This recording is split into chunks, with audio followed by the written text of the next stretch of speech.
Hello, I'm Avis Kaufsbeck, and this is the Peace is Here podcast. Welcome to Peacewarts, School of Peacecraft and Inquiry, where we practice the skills of peace through short classes. We take the peace work seriously, but not ourselves. If you're joining us mid-school year, you're not late. Orientation begins at episode 198.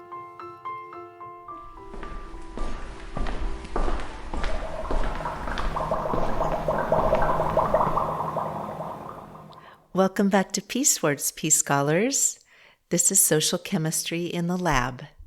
Today we're discussing the physics of the stabilizer.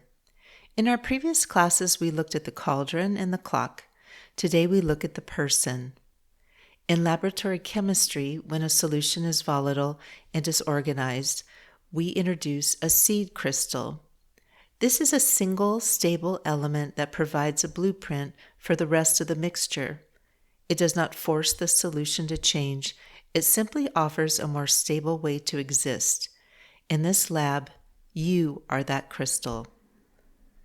The 19th century French physiologist Claude Bernard, who discovered the concept of the internal environment, once observed, "The stability of the internal environment is the condition for the free and independent life." The entry, the biological anchor. We begin with the law of emotional contagion. In the lab, we know that molecules in a solution eventually synchronize their vibration. Human bodies do the same. If one person in a room is in a state of high chemical panic, their nervous system emits signals, rapid breathing, dilated pupils, high-pitched vocal frequencies, that act as a catalyst of chaos. Everyone else's biology begins to mirror that panic. To be the stabilizing crystal in the room is to perform a biological heist. Think of a flight attendant during severe turbulence. They don't just give announcements, they perform ordinary tasks with deliberate slowness. Passengers scan their faces for cues. If the attendant is regulated, the cabin spiral stops. This is a borrowed nervous system. By maintaining a slow heart rate and grounded presence, you become the strongest biological signal in the space. You are the cool, ordered structure dropped into the boiling liquid. Because the human nervous system is always searching for a baseline of safety, the panicked group will subconsciously begin to entrain or synchronize with your calm. The history. The 1954 Broad Street mapping and the 1916 Shackleton calm. We look to history for the power of a single regulated body. During the 1854 cholera outbreak in London, the city was in a state of absolute chemical panic. People believed an invisible miasma in the air was killing them. Dr. John Snow acted as a stabilizing crystal. While others fled or screamed, Snow remained clinically calm. He meticulously mapped the deaths, identified the Broad Street water pump as the source, and calmly convinced the frightened local officials to remove the handle. His refusal to join the ambient panic of the city allowed him to maintain the logic that saved thousands. We see this same pattern in the 1916 Endurance expedition. After their ship was crushed by Antarctic ice, Ernest Shackleton and his men were stranded for months. The chemistry of the group was primed for an explosion of despair. Shackleton recognized that his primary job was internal environment management. He maintained a legendary level of calm even when death was likely. He insisted on daily routines, games, and a steady tone of voice. By being the stabilizing crystal for his crew, he kept 27 men from dissolving into panic, eventually leading every single one of them to safety. He proved that one regulated nervous system can act as a container for an entire group's survival. The thesis, the crystal protocol. The lesson for today is that your biology is a broadcast. To stabilize a group, you must manage your own solutes first. 1. Vagal anchoring. Before you speak, you must stimulate your own vagus nerve by exhaling longer than you inhale. Like a parent on a playground after a child falls, you kneel slowly and breathe evenly before offering a single word. 2. Low frequency modulation. You must speak from the chest, not the throat. Experienced ICU nurses use this to stabilize families in shock. Lower frequencies are biologically associated with safety. High frequencies are associated with alarm. 3. The unwavering gaze. While the room is frantic, your eyes must remain steady. Avoid darting eyes, which signal a search for an exit. A steady gaze acts as a physical anchor for the group's attention. The Commons Forge. How does serving as a stabilizing crystal sustain a world of sharing?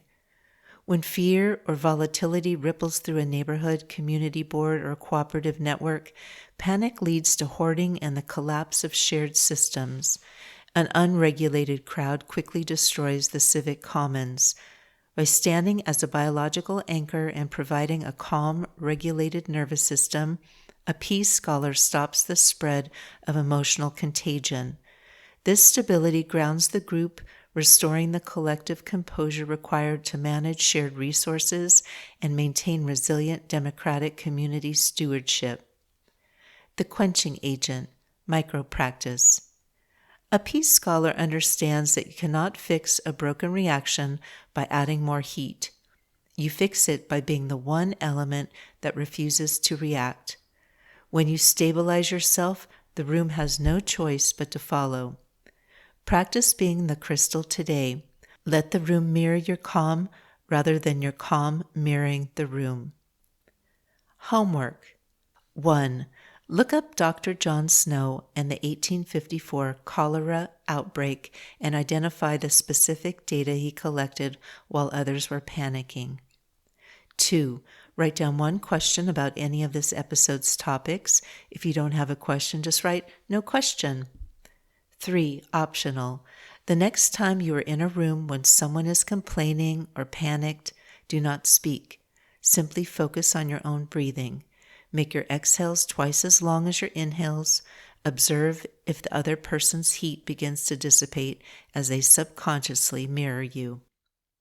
If you'd like to read more on this subject, some book suggestions are My Stroke of Insight by Jill Bolte Taylor, a fascinating look at neurological regulation and emotional entrainment, and Endurance, Shackleton's Incredible Voyage by Alfred Lansing, the classic historical account detailing how disciplined personal composure and steady leadership kept a stranded crew united and alive under extreme pressure.